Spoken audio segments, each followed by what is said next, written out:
ভোরের আলো ঘরে ঢুকলো, কিন্তু সে তখনও ঘুম থেকে ওঠেনি। অ্যালার্ম বাজার আগেই তার চোখ খুলে গেছে, কারণ মেয়েদের ঘড়ি অ্যালার্মে না, দায়িত্বে চলে।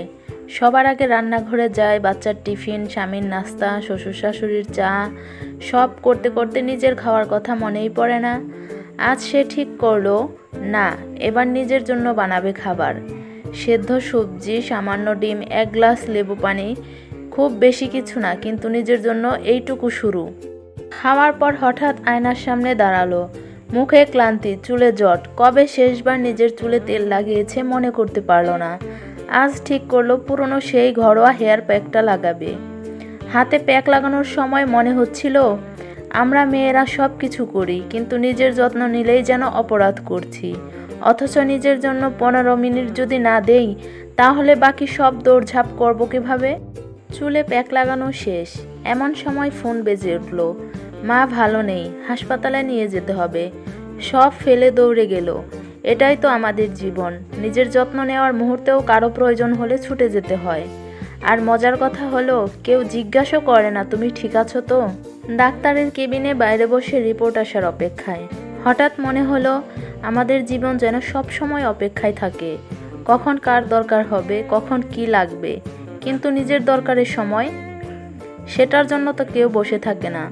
তখনই মনে মনে প্রতিজ্ঞা করলো, আমি যদি নিজের খেয়াল না রাখি, তাহলে কেউ এসে আমাকে বাঁচাবে না। নিজের যত্নই নিজেরই দায়িত্ব। বিকেলে বাড়ি ফিরে আয়নার সামনে আবার দাঁড়ালো। হেয়ার প্যাক ধুয়ে গেছে, কিন্তু চুলে নরম একটা স্পর্শ। মনে হলো ছোট্ট এই যত্নটাই তাকে নতুন শক্তি দিয়েছে।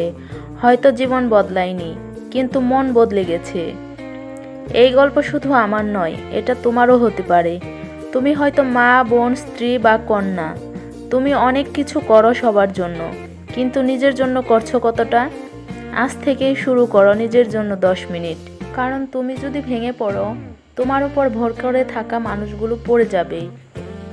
নারী দুর্বল নয়, সে শুধু ক্লান্ত হয়, কারণ সে সবার জন্য শক্ত হয়ে থাকে।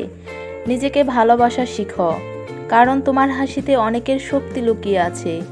তুমি নিজেকে গড়িয়ে তুলছ, কারণ সেই সাথে অন্যদের পথ দেখাচ্ছ।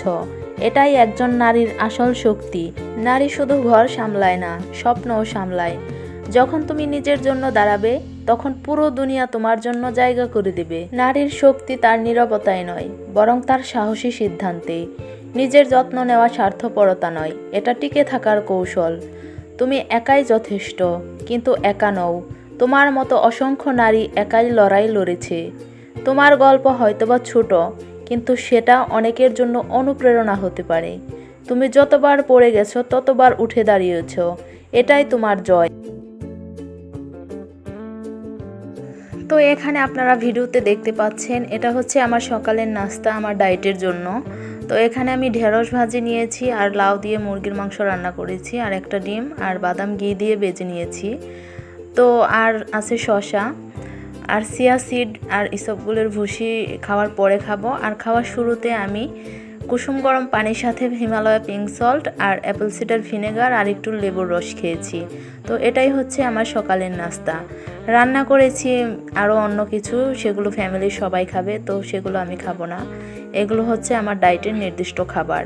আর একটু পরে আমি চুলে হেয়ার প্যাক লাগাবো। এটা হচ্ছে আমার নিজের হোমমেড বানানো। এটা অনেক উপকারী, চুল পড়া অনেকাংশে কমিয়ে ফেলে। 99% প্রায় চুল পড়া বন্ধ হয়ে যায়।